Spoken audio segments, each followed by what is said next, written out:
Good evening. My name is Paul, and I am a full-blown alcoholic. And I am very glad to be here. And I'm very glad that you're here. Sure would be a big empty room without you. And it's an impressive sight. I'm very impressed with being here. And I love the candlelight meeting. Reminds me of my first home groups at particularly Saturday night Canyon Club in Laguna Beach. We used to drive down to Laguna Beach from, we lived in Anaheim, drove to Laguna Beach so I wouldn't run into anybody I knew. And, continued to go there until I had eventually run into everybody that goes to Laguna Beach so they won't run into anybody they know. And we loved the candlelight meetings because it helped protect my anonymity, and which was very important to me. I'm very impressed with being asked to be a speaker here tonight at this one of my favorite roundup, and I'm impressed to be here. And I want to thank Margaret and the committee for asking Max and I both. Max talked at noon today and gave her perverted version of my story.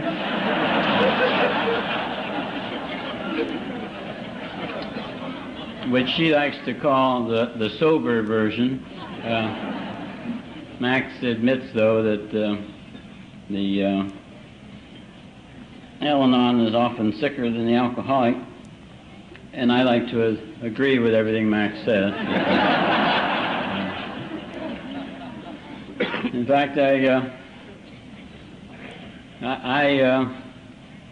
was so happy to be invited to this meeting that I was an out-of-state speaker when I was invited. We were living up in Redmond, Washington. I was so anxious to speak here that we moved down as close as we could get. And now we're down in Laguna Niguel, where we've wanted to live in that area ever since I got sober, because we got sober in that area. And we've been moving around a lot the last 5 years. I think we've moved 4 or 5 times. And people often ask me, say, how come you're moving so much? I said, hell, I don't know. I said, I took the 3rd step and completely lost control of my life. But I found out what happened is we've been moving around so we could live close to where I was working. And working was interfering with my program, and so I gave up work. So we're not going to move anymore. We're staying right where we are. We love it. We just love being back in the southern part of Southern California. I think that's just terrific. And I love the AA here, and glad to be home. I was speaking of the Al-Anons. I'm used to being in a meeting. We didn't see it up in Washington. The meetings up there, they didn't have a show of hands. I like a show of hands. Could we see the hands of all the alcoholics? Will you raise your hands, please? That's terrific. Let's give us a hand. Yeah.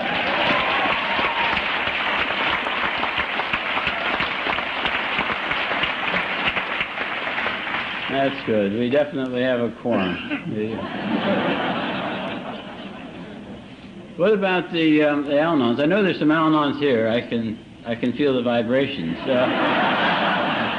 Can we see the hands of the Al-Anons? You're the ones with the blue badges, in case you don't know who you are. Yeah. Okay.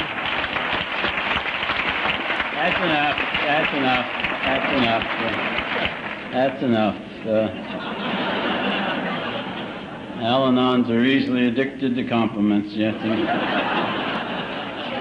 Don't laugh. Don't laugh. You should never laugh at the Al-Anons. No, you shouldn't. The book speaks very kindly of the Al-Anons. It says they're not at fault. They seem to have been born that way.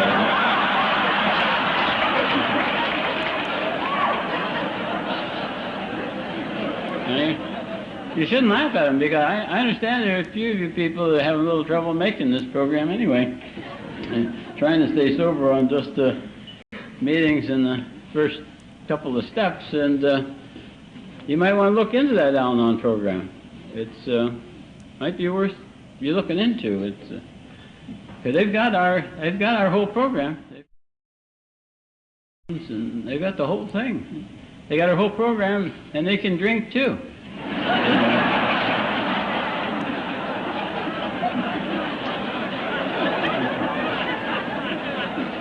Might be just what some of you are looking for.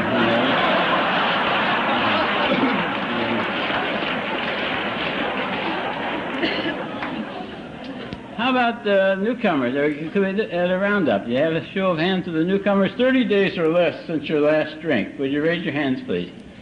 There's some over there.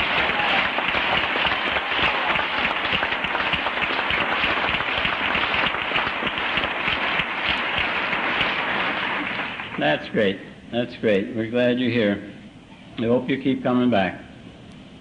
You might as well.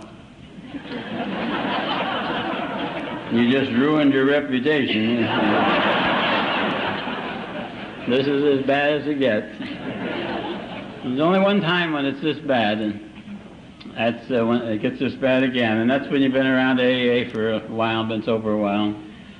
You're getting to be almost an expert, and find yourself all screwed up, and get to talking to somebody, and they point out to you that the reason you're screwed up is because you're living with another alcoholic, and they tell you to go to Al-Anon. Yeah. Then you can really get insulted. I think they suggest that to you. So we're glad you're here. Speaking here tonight, I realize it's been of considerable concern to me that a number of you people haven't heard me talk before, but an awful lot of you have heard me talk before. And this is an important enough occasion to call for an entirely new talk, a new story. That's a big problem, and I thought of that. I thought about that a lot. But new stories have a high price tag. Wasn't sure I'd be back by Easter.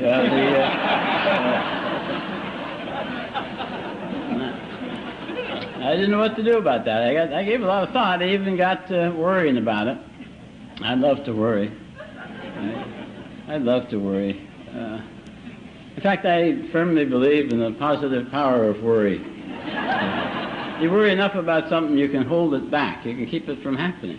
It doesn't always work, but even if it doesn't work, at least you know, by God, you gave it your best shot. You didn't just sit there and do nothing and let it happen. You weren't passive about it. You worried real good about it. And I like to worry, and I like to be depressed. I always love being depressed. I used to, when I get depressed, I like to go to bed, pull the covers over my head, lay there and suck my thumb and feel sorry for myself.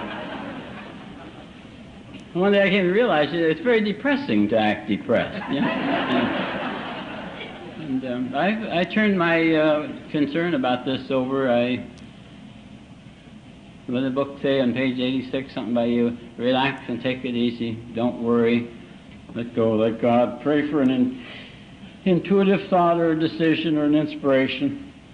And nothing happened. Finally, today I got the answer, and it says, yeah, that's right, it is a problem. It's a big problem. But it's not your problem. And so I came to realize that it's better if I put my efforts into keeping me comfortable than trying to make you comfortable. So if there's a problem about hearing a story, it's your problem, not mine. I love to gather up people's problems. I've done that most of my life. Somebody come up with a problem, and think, oh, that's a terrific one. Can I have that? And I say, oh yeah, you can have it. And they go off happy, and I think, what the hell am I going to do with this problem? And I find I don't have to do that so much anymore. I can say, that's an interesting problem you got there. You just keep that, and I'll do what I can to help you with it. But you keep it. It's a new thing I've learned on the program. So if this problem, it's yours, and I know that the new people will be hearing me the first time, and the people that have heard me before, I know will get a tremendous lesson in patience and tolerance. So from there, we'll go on from there. I said I was an alcoholic, and I don't even know what an alcoholic is, for heaven's sake. I was talking about how I used to go to the Canyon Club on Saturday nights, and at that time, I wasn't even an alcoholic. I wouldn't want you to think I'd always. I used to find myself accidentally drunk a lot, but I wasn't one of those dumb alcoholics. In fact, I didn't become an alcoholic until I'd been coming to these meetings for 9 months. My Al-Anon wife says it was 7 months. It was the end of July of 1967 that I became an alcoholic. Up till then, I was not an alcoholic.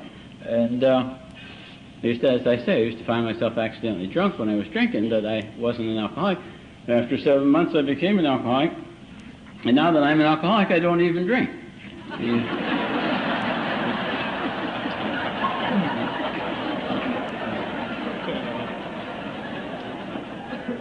And when I became an alcoholic, I was a very mild alcoholic at first. I've become a full-blown alcoholic since that time.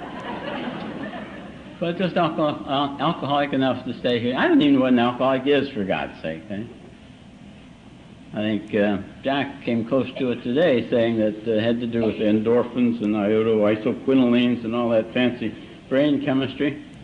I think there's something wrong in the chemistry in my head. But when I say I'm an alcoholic, I mean that I can't drink safely, sanely, sensibly, socially. I can't drink worth a damn, as a matter of fact. And yet I can't not drink. I have a body that doesn't handle alcohol appropriately. I don't have any problems with that. The fact that my body doesn't handle that chemical the way most other people do. 9 out of 10 of the people who drink alcohol react to it one way. They're called social drinkers. 1 out of 10 reacts to it differently, and they're called alcoholics. I react to it differently, and I'm what's called an alcoholic. And I've seen that with every drug I've ever studied all my life. That's why drugs are on prescription. That's why I have to go to a doctor to get them. That's why they're not on the supermarket, because they're all dangerous. Everybody acts to the drugs the same, except for the people that react to them differently. Just like aspirin. Anybody can take aspirin, except the people that can't. Used to be penicillin in shot form, and anybody could take penicillin shot, except that people were allergic to it. You give somebody that's allergic to penicillin a shot of penicillin, give them a shot, turn around, so they kneel down, they drop dead on the floor behind you. Wow, he sure is sensitive to that stuff, isn't he? Weak-willed son of a gun, isn't he? Yeah?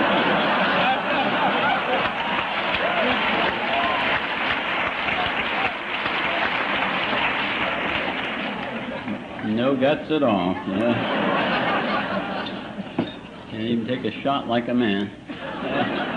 I don't have any problems with that. I react differently to it, and my body reacts differently to alcohol. It just means you just don't drink it. I mean, if you do the weird and peculiar things when you drink that I do when I drink, you'd probably decide to not drink it. If you can't drink like a gentleman, don't drink at all. If you can't drink like a lady, leave it alone. If you can't handle it, just don't drink it. You don't have to be very smart to figure that out. I figured that out many a time. My body doesn't handle alcohol well. The best thing to do is don't drink it. I have a body that doesn't handle alcohol, so I don't drink it. That would be no problem, except I have a brain. And I have a brain that insists on drinking. So I have to drink, but I can't drink. And you can't drink, but you have to drink. That's a dilemma. What that means is that without AA, you're screwed. You know? And I was screwed for a long time.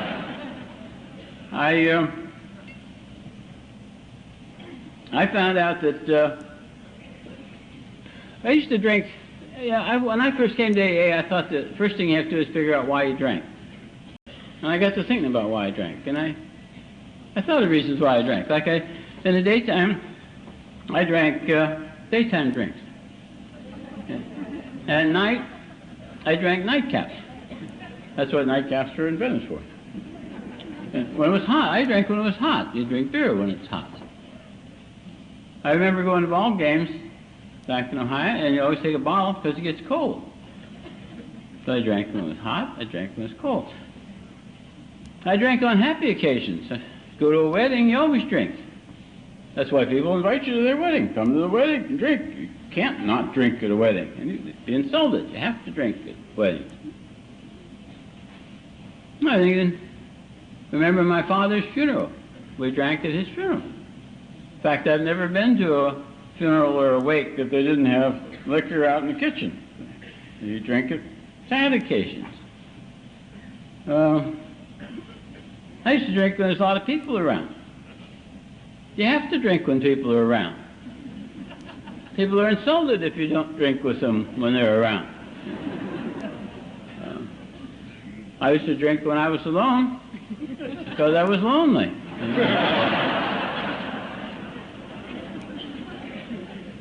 I would drink because it was there. I would go to the refrigerator, just checking it out, see what's in the refrigerator. There'd be a bottle sitting on, here I am on the second shelf, you know. Oh, okay, I'll have a beer, you know. I just drink it because it was there.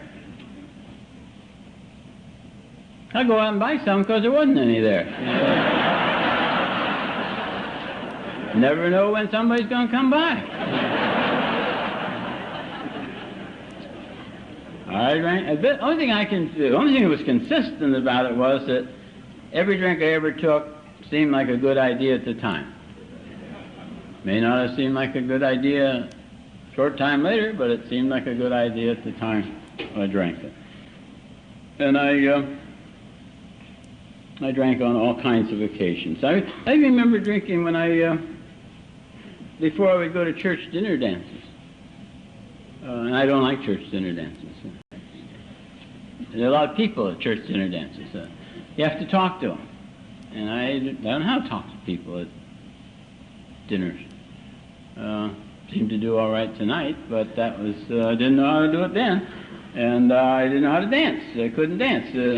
I don't like to dance, except when I would have a few drinks. I would remember before going to a church dinner dance, I'd have a few drinks. You have to be very careful not to drink too much while you're there. You have to have 2 drinks while you're there. If you don't drink at all, people will know you have a problem. So you have to drink, but you have to not drink too much. Anybody knows that. And I would have a few drinks before I went there and 2 drinks while I was there, and it would relax me mentally and physically. It would relax me mentally, and I could talk to people. It would relax me physically, and I could dance. And a few drinks, it would relax me mentally. I'd talk, and it would relax me physically, and I could dance alone. But as time went by, I can recall, this is many years ago, I have to think back to it, but as time went by, the 2 got out of sync. I would, for instance, I would not have even begun to relax mentally yet, and I would get too relaxed physically. And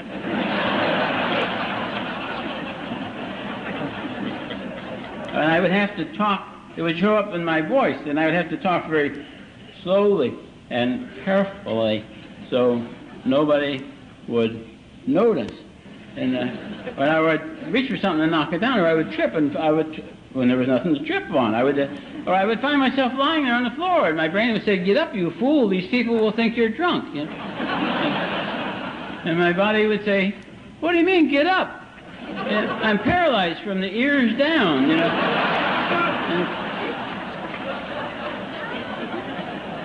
And I'd lay there and think, isn't that strange? Isn't it strange that I can't move? You know, I don't remember reading about that in medical school. I must have an idiosyncrasy to alcohol. I'll have to look that up someday. Being of scientific bent, it didn't help me get sober, but it gave me something to think about while I was laying. It took my mind off a little bit off my full bladder, and that's not a good time to have a full bladder.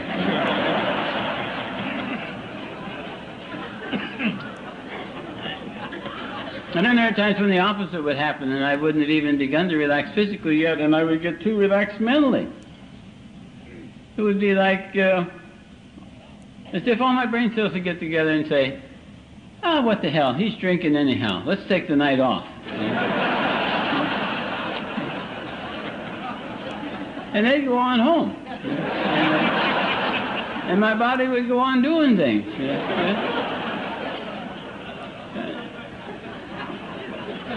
And in the morning, I tried to figure out what my body had been doing when my brain was gone.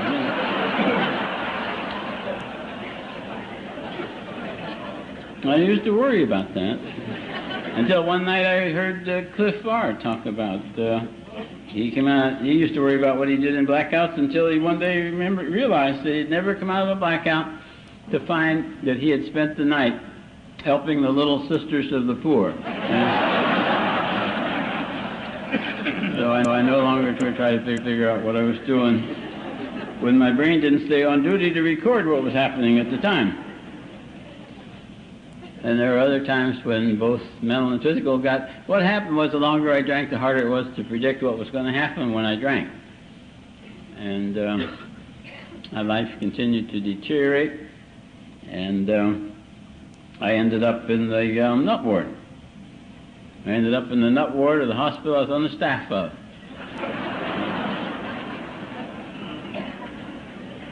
And I remember being admitted there, and they wanted to put me in a ward, because that's part of the therapy, that you mixed in with the other kooks, and it's good for you.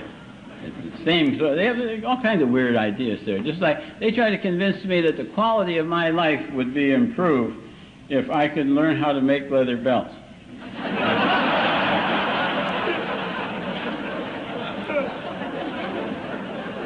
That made no sense to me, that my life would be improved in any way by me knowing how to make leather belts. But it is true that after going to these meetings for a little while, I went back to that hospital and I made a beautiful pair of moccasins. I made a pair of moccasins and a half a wallet. And I just love my moccasins. They were... I wish I had brought them. I wish I could show you. You'd be impressed. The workmanship and the leather was good, and they not only fit good, but they wore good. They wore real good. The tongs wore out, and I'd repair them and replace them. And it took 7 years before they wore out to the point where I couldn't repair them anymore. And for my 7th AA birthday, my dear Al-Anon wife had my moccasins bronzed. And I just love my bronze moccasins.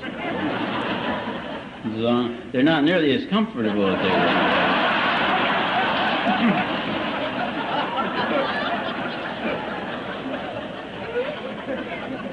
But I love them, and as long as I remember where they came from, I won't have to go back and make another pair.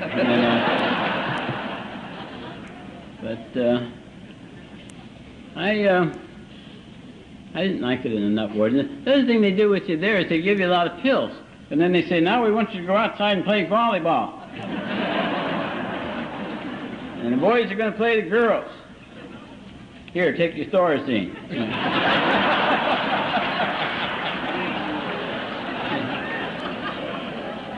And Thorazine makes light seem brighter, and feet seem heavier, and hard to get a message from your head to your feet. And one of the girls that hit the ball. Here it comes.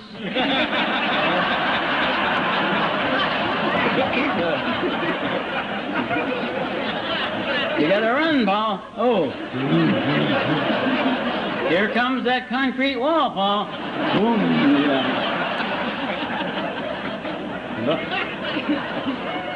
Volleyball in a concrete block wall court is a painful game, I'll tell you. You shouldn't do that. I was thinking about that volleyball going by. It reminded me of Demerol. I don't know why it reminded me. I have to be careful about... it's true, and a few narcotics. I didn't... But I just took enough... I never became a pill head. I just took a few... Not having this pill. No, that's true. I never took a pill. I never took a pill. I had the symptom that all that would eat. I could feel it come on.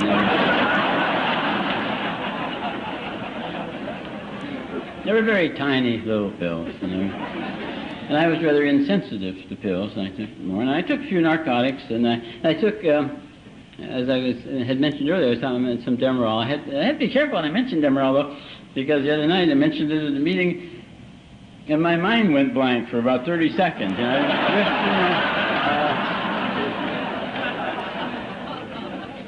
just, and it didn't make my nose itch like morphine does, but morphine is hard to practice good medicine when you're shooting morphine. You have to do everything with one hand, scratch your nose with the other. And, I have a tendency to vomit unexpectedly. Patients never got used to that.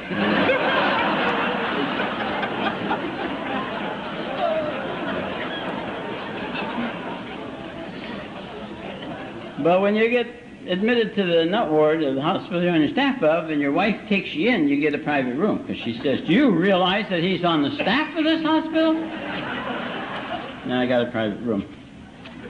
It wasn't really private. It was kind of like the room. She was talking today, and she was talking about the day I had the convulsion, and she took me to the hospital, and I wouldn't stay unless she stayed overnight in the bed next to me in the same room.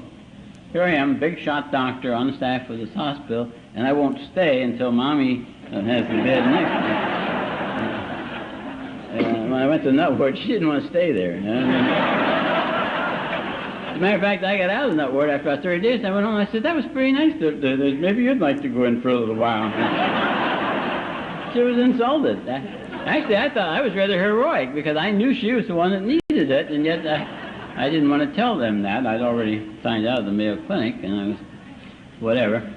They obviously had locked up the wrong person. I knew she was my problem. My wife could drink too, was my opinion. And she knew I was her problem. We were like crossed swords. And the harder I worked on her, the sicker she got. And the harder she worked on me, the sicker I got. And I worked, man. I did all kinds of things. I thought hypnosis might help her. Hypnotherapy, they called it. I took a course in hypnosis. Turned out she wasn't a very good hypnotic subject. I didn't give up. I took 6 different courses in hypnosis, trying to hypnotize. I ended up a drunken hypnotist.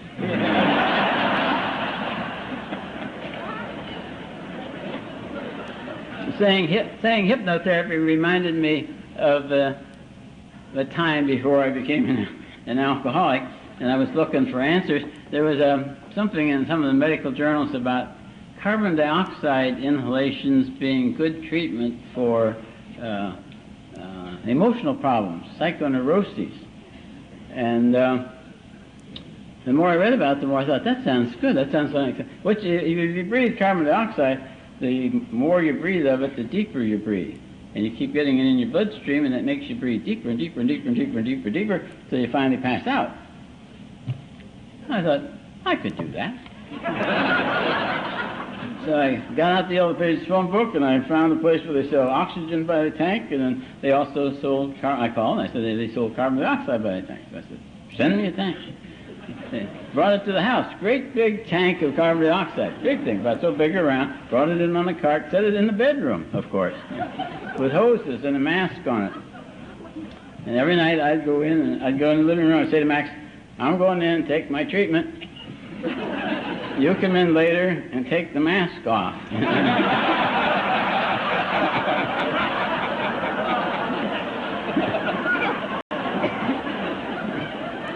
I'd go in, lie on the bed, cross my arms, put the mask on my face, turn the thing on, and breathe deeper and deeper, deeper, deeper, deeper, pass out. Then later on she'd wander in and say, oh, take the mask off, It didn't work, I must say. It didn't get me sober, but I was willing to go to any length, I'll tell you. I wanted to get well, and I was willing to do just anything at all. Like so many people who talk to me, I'm willing to do anything. I said, what about quitting drinking? Well, no, they're not ready to do that yet. But how about going to AA? Well, no, what else you got? But I was trying hard. And I was sent to AA. The harder the worse things got, the harder it was for me to control my drinking, the harder I tried to control everything and everybody. I was really fighting for control. I was trying to control everything, everybody, all the aspects of my life. See, I was totally in charge of my life, totally in charge. And when you're in charge, you get credit for everything good that's happened, but you also have to take the blame for everything bad, unless you can blame it on somebody. Like Max. If there's somebody I can blame it on. And I used to spend my time in the nut ward thinking of the things that had gone wrong that a nice guy like me ended up in a place like that. My time in the nut ward thinking of the things that had gone wrong that a nice guy like me ended up in a place like that. And I remember one day I was sitting there thinking of all the things that had gone wrong, when this dumb psychiatrist who couldn't see that Max was my problem walked up behind me. He says, "How would I like to talk to a man from AA?"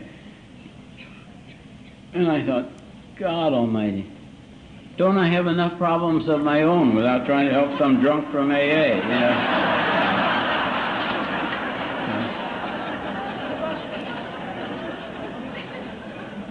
I was spending my time sitting there writing letters and orders and directions and things for Max to do to try to keep the world running while I was locked up in the nut ward. And that alone was enough of a job. And I think, of course, today I realize that's kind of crazy for me to do that from the nut ward. But, of course, it's not as crazy as her coming back every day for a new list like she did.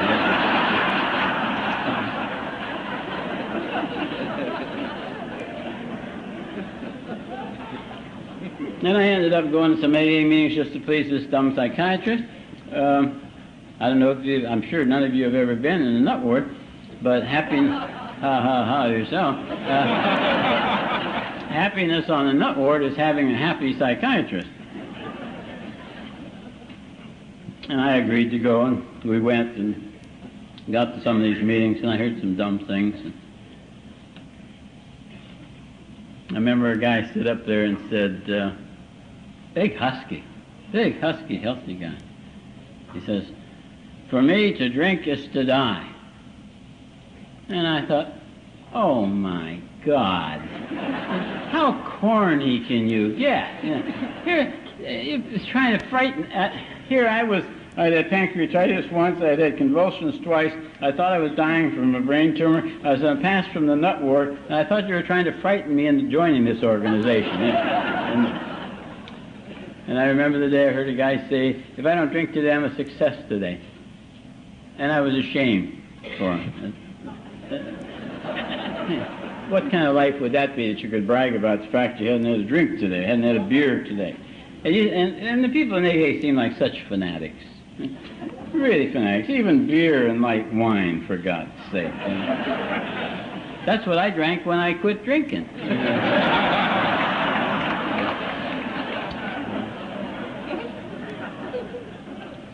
And their own lingo and everything else. But there were two things that were said after several months that really, and they were said close together, and I think they had a tremendous impact, and the fact that they were said close together I think was very important. One of them was, the guy said, "I'd rather be in AA by mistake than out there by mistake. I'd rather be in AA by mistake than out there by mistake." And that has been has influenced me ever since. To this day I love to hear drunk-alongs. I'm fascinated by what this disease does to nice people like us. Both us with the allergy and the compulsion and those who live with us who have it. It's fascinating.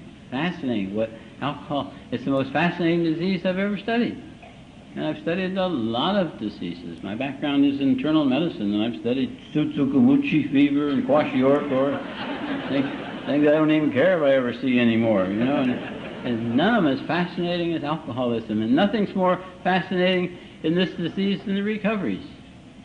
Fascinating recoveries. I just love to watch people come in and get well and play a part, any kind of a part in somebody else's recovery from this disease. It's a really most fascinating disease, fascinating recovery I've ever seen, and I love it, just love it. And it was, what was the other thing that, rather be in AA by mistake? Oh yeah, thank you, Max.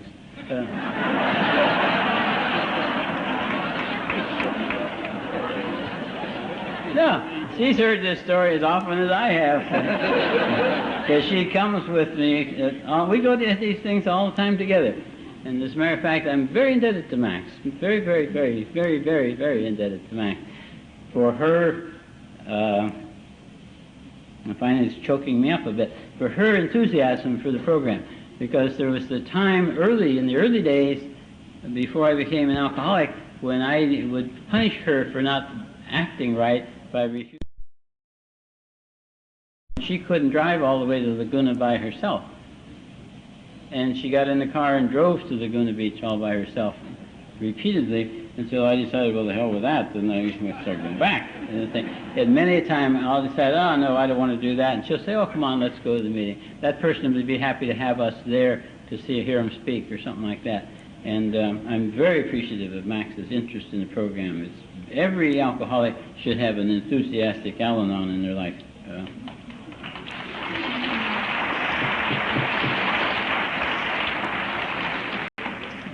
But anyway, what the person said was that they were speaking of themselves, and they said, I was judging me by my intentions, and the world was judging me by my actions. And I was just very, very sorry they said that. But I'm really one of the best intentioned people you'll ever meet. They just don't come much better intentioned than I am. In all humility, I will tell you that.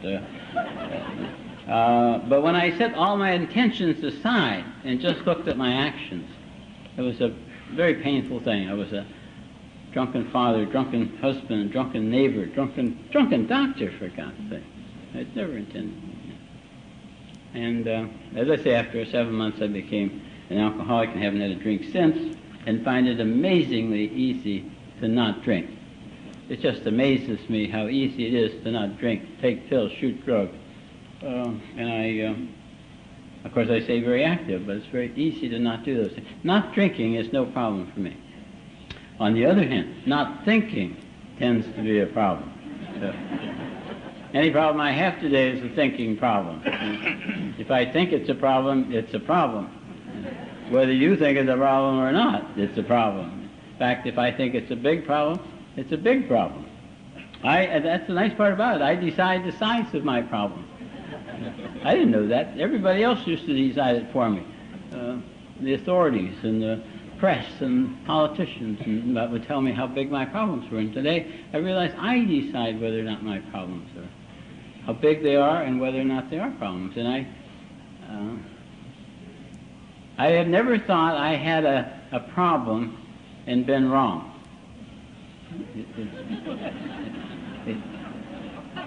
You want me to wait for you? I'll wait. You know.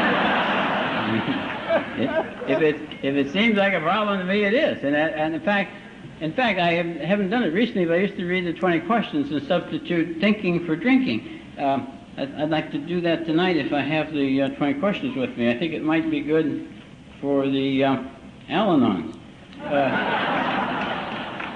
I heard Gene say this morning that an Al-Anon thinking might be worse than an alcoholic drinking. You know? And but if you take the 20 questions and substitute thinking for drinking, you get questions like, do you lose time from work due to your thinking? Or really dumb questions like, is your thinking making your home life unhappy? Do you think because you are shy with other people? Is your thinking affecting your reputation? Have you ever gone into financial difficulty as a result of thinking?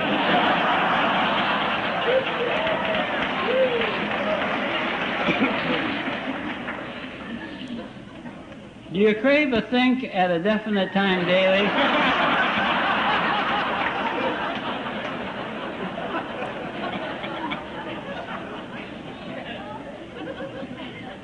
Do you want to think the next morning? Is thinking causing you to have difficulty in sleeping? Yeah. Many a night my body wouldn't lie down, go to sleep, my brain would say, no, let's lay here and talk about it for a while. Or even in the middle of the night say, hey, wake up, we want to talk to you. You know that thing you thought you handled so well today? Wasn't like that at all. They're really ticked off at you. And you did the same thing last year. And the year before that. In fact, you don't want to do your fourth step. Let's lay here and do this the rest of the night. We'll take your inventory for you. Ask your questions that have no answers. Is your thinking jeopardizing your job or business? Do you think to escape from worries or trouble? Do you think alone?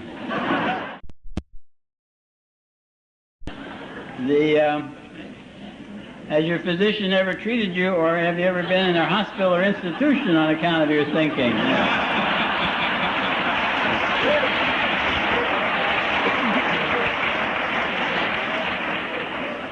The one I like best is the one that says, have you ever had a complete loss of memory as a result of thinking?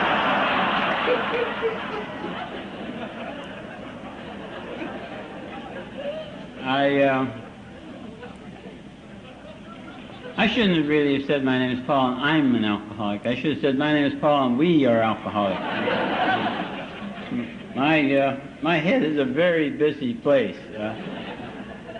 As I've often said, it's people say that anything run by a committee isn't very well run. My life has been run by a committee with no chairman. It's more like I said earlier, like a crowded Greyhound tourist bus with no driver. And one of the passengers would get up and drive a while, and they'd sit down and somebody else would drive a while. We wonder why we never got there. A very busy place, and all talking. I have personalities I haven't even used yet. And they all talk. Talk. Oh, I don't know how you think, but I think by people talking. Talk. All the time. Talk. Day and night. Talk.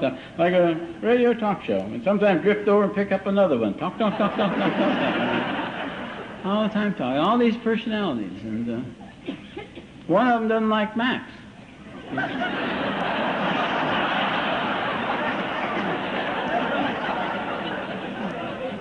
It's always pointing out things that she said, did you hear what she just said?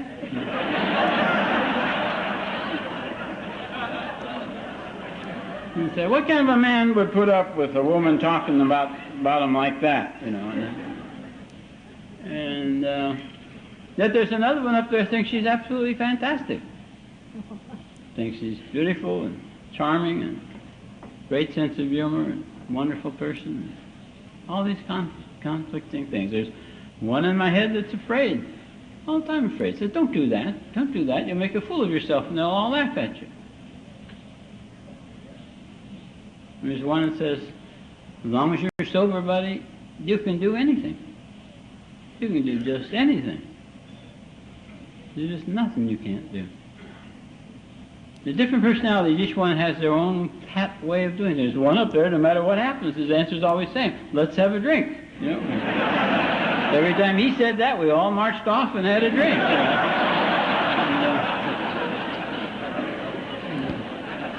Today I found out I don't have to do everything that's suggested. Those are not orders. I thought they were, but they're just suggestions. It's like an AA meeting. Anybody can say anything they want. Say, well, thank you for participating. Now, if you'll sit down, we'll call on somebody else. And then we'll all decide what to do. We have a consensus. I used to drown them out. That was the only way I could handle them was to use drugs, chemicals, alcohol and pills to silence them, put them all to sleep so I could go to sleep. I didn't have a drinking problem. I had a sleeping problem. I was born with congenital insomnia. And I had to get to sleep. I had important things to do, and it was necessary that I sleep. And I had to drink. I find that I can't do that for a variety of reasons. Every time I used a drug or chemical of any sort, it created a need for still another chemical. There was always a side effect. It always worked. Every chemical always worked, but then it always worked for a shorter and shorter period of time.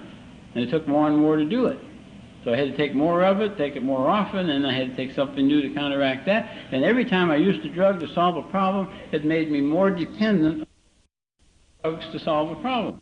Dependent as a person, but every time I use AA and the AA program to solve a problem, I become more dependent on AA. Every time I use spiritual values, which is the same thing, I become more dependent on spiritual values. So I'm not less dependent, I'm more dependent, but they're on spiritual values on this program. I came to this program and looked for an answer eventually for how to take care of a drinking problem, and I found an answer that fits every problem I've ever had. I'm aware of the fact that one of the worst things I can do with a problem is what I used to do, to work on it. I don't even have to work on it. All I have to do is think about it. I just have a powerful mind that puts energy into whatever I think about, good or bad. And if I think about my problem, all I do is watch it grow. I just make any problem and I can make it bigger. I can take a non-problem. And I say, well, that's no problem. Anybody could see that. But if you think about it a minute, it could be, you know. And pretty soon I'm thinking, well, you know, it is kind of a problem. Now look at it, it is. And pretty soon I'm thinking, by God, it's a good thing I'm looking at this problem. It really is. I'm the only one that's noticing that it's a problem, you know. And pretty soon I'm thinking, my God, what am I going to do with this god-darn problem? And people aren't able to help you with a problem like that very much. I mean, I haven't been able to find help. Even my sponsor, terrific guy, Jack Ginn in L.A., great guy, but he has this dumb expression. He says, well, whatever. What are you going to do with a well, whatever, when you've got a great big problem? I remember one time I used to think, you know, my good intentions. I was always planning to do much more with my life than I had done, and I would have done it if it hadn't been for circumstances, like the wrong parents, born in the wrong town, the wrong time. My father was a pharmacist instead of a doctor, and I married Max, and Max did all these things. And I used to call Jack up and tell him all these reasons why I wasn't doing more with my life than I was. I thought he needed to know that. And he used to listen to this. But one day I called him up to tell him this something that Max had done that was real awful that I can't remember at the moment. And before I could even get it started, he interrupted me and he said something about, well, why don't you just put it out of your mind a couple of days and see what happens? And I said, okay, Jack. I said, Jack, a couple of days, I'll forget all about it. You know?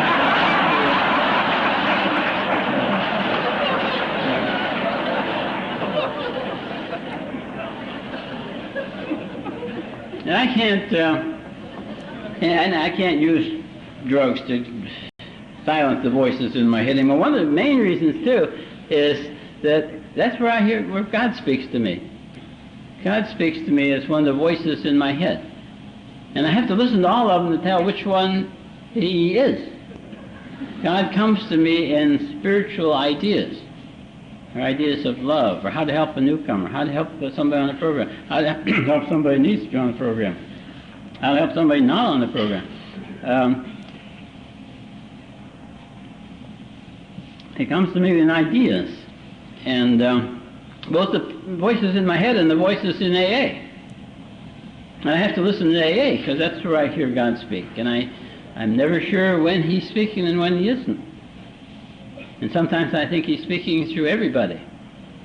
And so I have to listen attentively. I can't stop coming here and I can't turn off the voices in my head. And that's where I hear God. And of all the people in my head, of all the personalities inside me, it's my belief that deep in the very center, deep in the very center, there's a center of calm. There's a center of calm in the very center of my being, and that's where God is. As Tom was talking about on Friday night, the center of calm in the center. And if that's where God is, and I think that's where He is.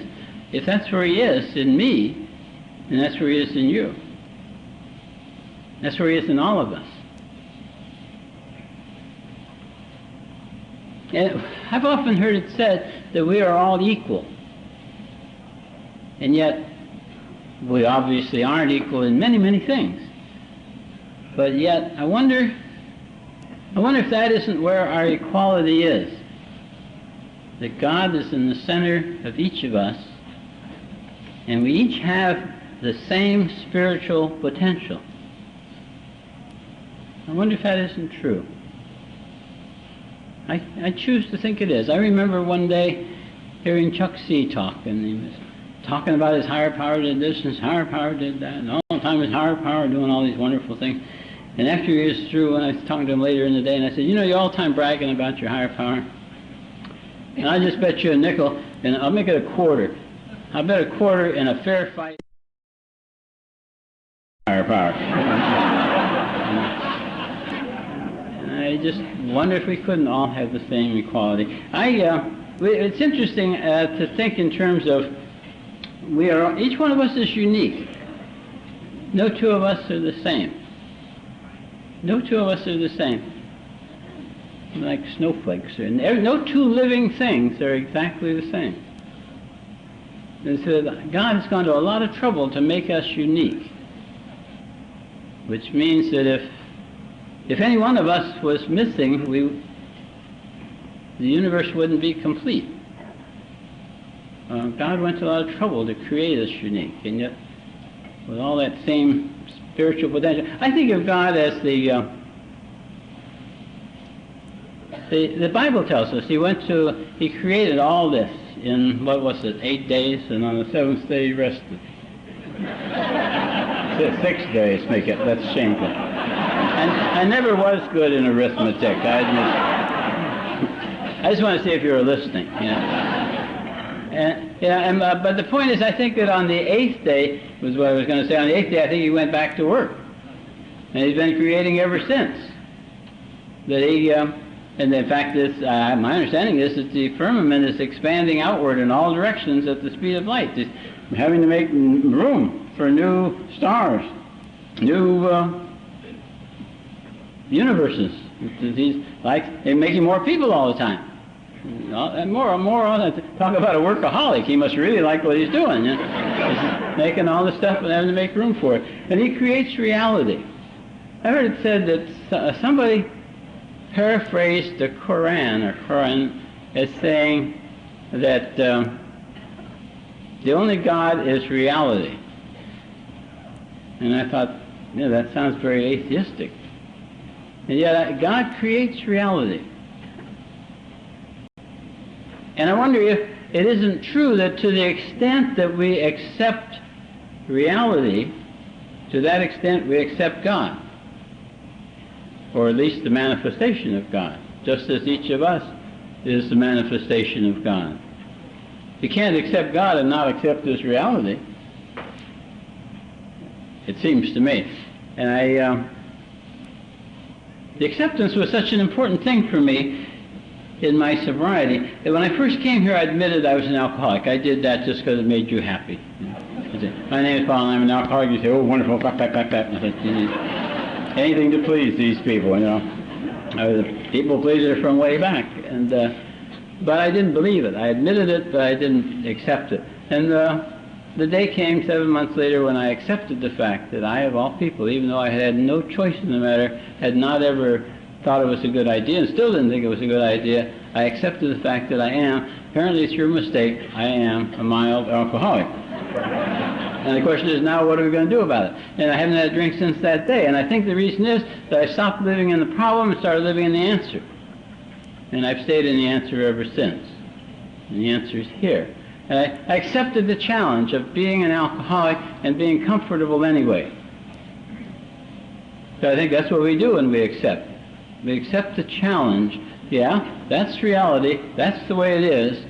Now, can I accept that it being that way and still be comfortable anyhow? Am I willing to play the role of hero in my own life story instead of victim? I've always loved to be the victim, as long as I knew who to blame. But it's more fun to be the hero. There's much more to do. I accept the challenge of facing life on life's terms. Somebody once said, somebody asked a famous golfer the secret of his success and his fame. And he said it was just one rule, that he had always played the ball from where it was, rather than from where he wished it was. Play the ball where it lies. And I guess that's what life is all about. I guess we'd call it the law of non-resistance. That life is not painful, it's our resistance to life that's painful. Like the bumper sticker on the car when we pulled up the register the other night. The pain is optional.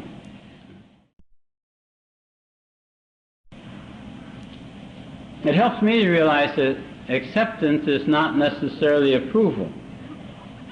I don't have to approve of it to accept it. I remember talking one time to a woman. I was saying that the thing about pain, life is not painful, it's our resistance to life that's painful. And she said she couldn't accept that she had a son, teenage son, who was paraplegic following a motorcycle accident when he was drinking. And she couldn't accept that.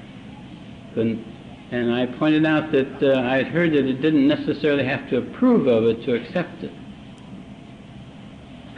And I saw her some weeks later, and she said that it helped her a great deal because she was now able to accept it, even though she didn't approve that it had happened, and she was much happier.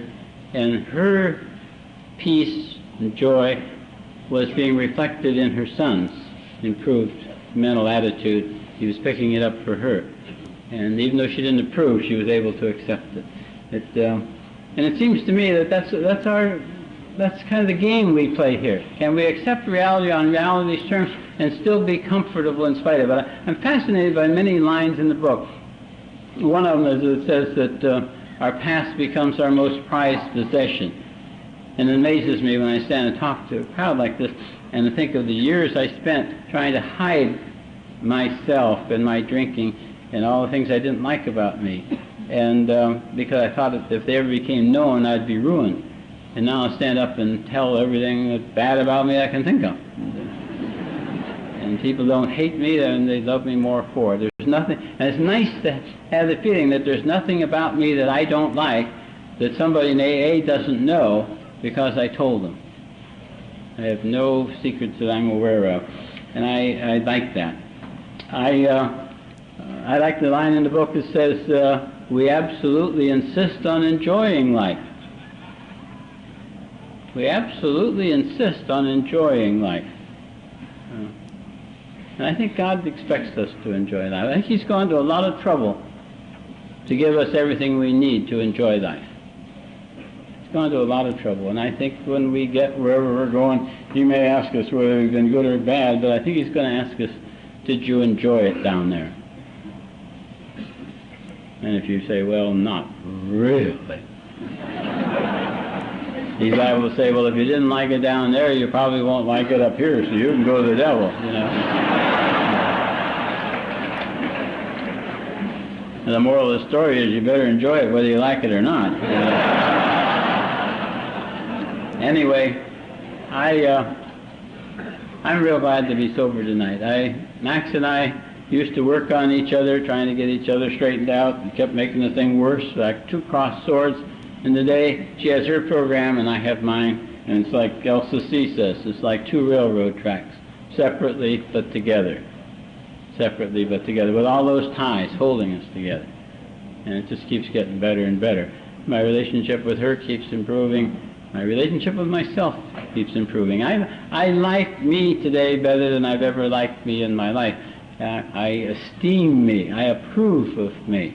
And that's a real nice feeling. And I feel sure that makes God happy. I think He likes for me to like me, and for you to like you.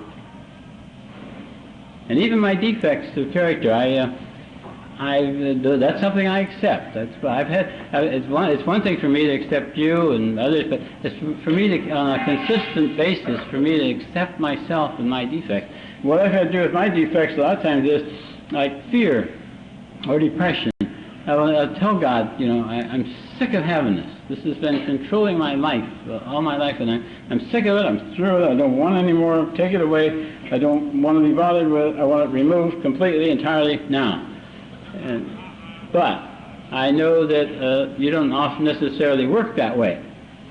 And the seventh-step prayer says, remove from me every single defect of the character which you find useful to, unless you find useful to you or my fellows. And so I will tell God, you take this away, take it away completely, but even if you don't want to, sleep on it all night. And in the morning, You give it back to me the amount you want me to have. And whatever amount you give me, I'll know that somehow that's a gift from you. And I'll accept that and go on. And I've never done that. I've never done that he's removed anything completely. But I've never done it that he hasn't removed a great deal of it. And what's left is somehow more acceptable to me. And I can accept me. I find that there's a lot of good in me and a lot of bad. But I'm better off if I focus more on the good than I used to. I used to be focused entirely on the bad. I find there's nobody in AA that I've ever met that is so bad that there isn't a lot of good in them. And I haven't focused on anybody that's so good there isn't some bad in them. Person, place, thing, or situation. I can either look at the good or the bad. It's called the law of appreciation. And so I enjoy staying sober in this program. I enjoy being here tonight, enjoying being part of this. Tomorrow is Easter Sunday. The resurrection of Christ will be celebrated throughout much of the world. That's tomorrow morning. Tonight, as I see it, we celebrate our own resurrection. It's a tremendous resurrection that we have from where we've been. Resurrection really from the dead and dying. And it's great to be alive in this way of life. Some people don't have a higher power, or they don't have a comfortable relationship with a higher power. To them, I offer them my higher power. He has a lot of free time because I used to give him lists of things to do and lists of things to not let happen. And I don't do that anymore, so he has a lot of free time and he doesn't handle it all that well. So I rent him out and rent free. And if you don't have a higher power or have one you're not getting along well with together, use mine. Just tell him I sent you. And you may find you get along. It's kind of like as if I gave you a checkbook and said there's $1 million in the bank and all you have to do is write checks for it. You might think, well, that's kind of stupid. That wouldn't work. You'd be right. You'd be right. If you didn't write any checks, you wouldn't get any money. But the more checks you wrote, the more money you'd have. And that's the way this program is. You do it, you get it. So I hope you all have a terrific Easter. I hope you come back tomorrow morning and hear Sister B tomorrow morning. If you don't, it's going to be one of those meetings people will tell you, you should have been there. So don't miss it. And I'm happy to be sober tonight. And I'm happy to be a sober alcoholic. I'm even happy to be an alcoholic in the sense that I'd never have this if I hadn't been an alcoholic. I say I'm happy to be an alcoholic. I'm not saying I'm proud to be an alcoholic because I don't know that I had anything to do with being an alcoholic. You may say, well, you drank too much, that's how you got to be an alcoholic. I don't accept that. I don't accept that as a reason. I know it's used, spoken of commonly, but I don't know that I became an alcoholic because I drank too much. I think maybe I drank too much because I was alcoholic. I understand that alcoholics have a tendency to do that. So I don't know how I became an alcoholic. I just know that I am one, and I'm neither proud, I'm certainly not ashamed to be an alcoholic, but I am very proud. I am very proud indeed. It's the proudest thing in my life that I am a sober, comfortable, happy member of Alcoholics Anonymous. I think that is absolutely fantastic, and I just love it. I thank God for AA, and I thank you for my sobriety. Happy Easter.